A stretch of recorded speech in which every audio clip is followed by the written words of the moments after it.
This right next to me is the MG5. It is an all-new model from MG and it is Australia's cheapest sedan that comes with a long warranty and really good equipment features. But should you buy one? Well, in this review, I'm going to tell you everything you need to know about it, talking you through the different model grades, pricing and additional options, then move on to the design, interior, infotainment, practicality, the powertrain, and then I am going to drive it to find out if this is the best affordable sedan on the market.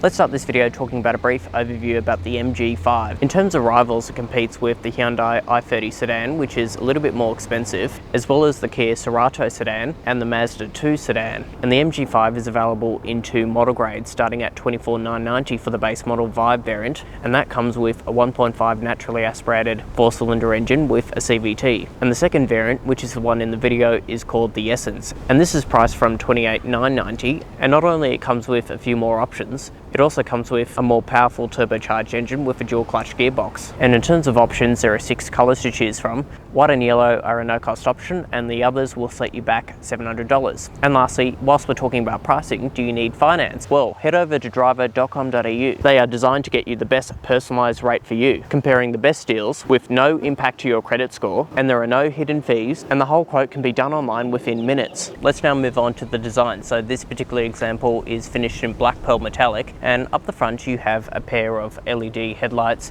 along with LED daytime running lights and LED indicators. You've also got this cat nose design grille with an MG logo and a little bit of this carbon fiber material down the bottom, as well as some functional aero that streamlines air towards the side. And if we move towards the side view, the Essence model trim gets 17-inch alloy wheels, which are a two-tone gloss black and machined finish effect, whilst the Vibe gets 16-inch alloy wheels. You've also got privacy glass, and moving towards the rear design you have LED tail lights at the back with a 3D effect, and down the bottom a rear diffuser with dual exhaust pipes, which are not real, but there are in fact 2 exhaust pipes down below, just a little bit smaller than what's implemented on the exterior. And lastly, styling is subjective, so let me know down in the comments below of what you guys think of the design. Moving on to the interior inside the MG5, so before you climb inside you have a remote key, keyless entry and push ignition start. And once you're inside, I like how the dashboard wraps around the driver.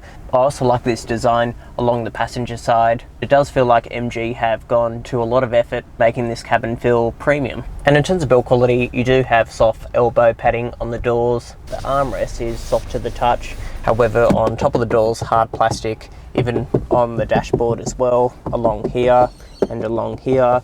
And this aluminium look, which is hard plastic, and it's along here as well. And in addition to the Essence trim, you get a power sunroof. You also get a leather wrapped steering wheel with paddle shifters, opposed to a plastic one like what you get on the Vibe. There's also red stitching along the doors and red stitching along the steering wheel, as well as synthetic leather seats with nice design elements, and the driver's seat has electric adjustment. However, manual adjustment for the passenger, and the steering only offers tilt adjustment, not reach, but overall pretty comfortable cabin. Now moving on to infotainment, it all runs off this 10-inch touchscreen display. So this is your main menu. As you can see on the left side, you can cycle through different features, and when you press this button here, that will go to your air conditioning controls. And there's also shortcut buttons on the steering wheel. And in terms of your key features, you have AM and FM radio, along with Apple CarPlay and Android Auto, which are both wired. And when you step up to this Essence trim, you get a 6-speaker audio system with 3D sound, opposed to 4 speakers like what you get in the Vibe.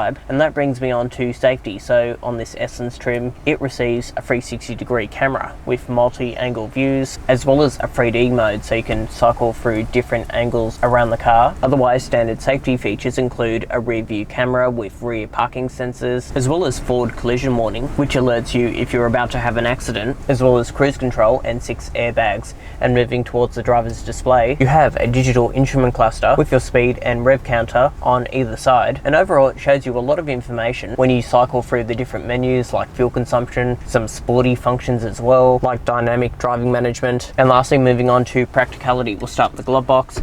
That's a decent size.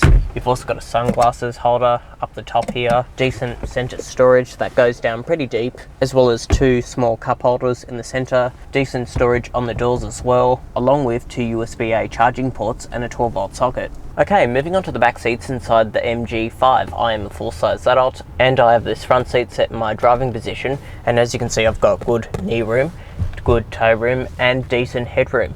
In terms of other key features, matte pockets behind the front seats, a single air conditioning vent, along with a USB-A port and some storage, and decent storage on the doors. And lastly, for baby seats, these two outboard seats are ISOFIX compatible, and right behind me there are 3 top tether points. Let's now move on to the boot space. So you have 401 litres of overall capacity, plenty of space for suitcases, shopping, prams, decent opening again for a sedan, and you can also drop the second row down if you require additional space, and you've also got a space saver spare tyre. So overall pretty practical.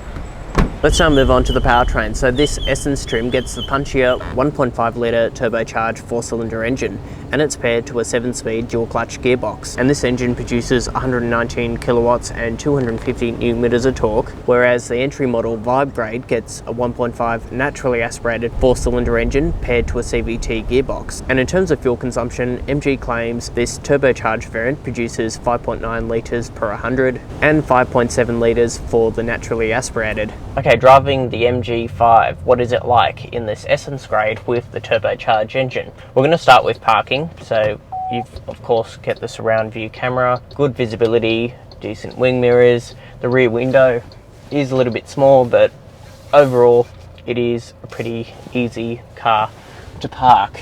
And as you can see, pretty easy to do. And in terms of fuel consumption, I've averaged 7 litres per 100 with a mixture of city and freeway driving. The only thing that you will need to get used to is the dual clutch gearbox. So if you're in stop-start traffic, 40 kilometres, put your foot down. So it takes about 3 seconds to kick in. It's something that you only notice in stop-start traffic, and it is something you can live with and get used to if you drive the car normally. I just wanted to give you an example. And to be fair, most dual clutch gearbox systems react the same way. It's just something you need to get used to and keep that in mind before you take one out for a test drive. This engine also makes a good exhaust note as well. And in terms of ride comfort, look, this is a really terrible road. It seems to be soaking up the bumps pretty well. The cabin's quiet. It does feel very refined. And in terms of drive modes, there's body stability control where you can put the car in either normal or sport.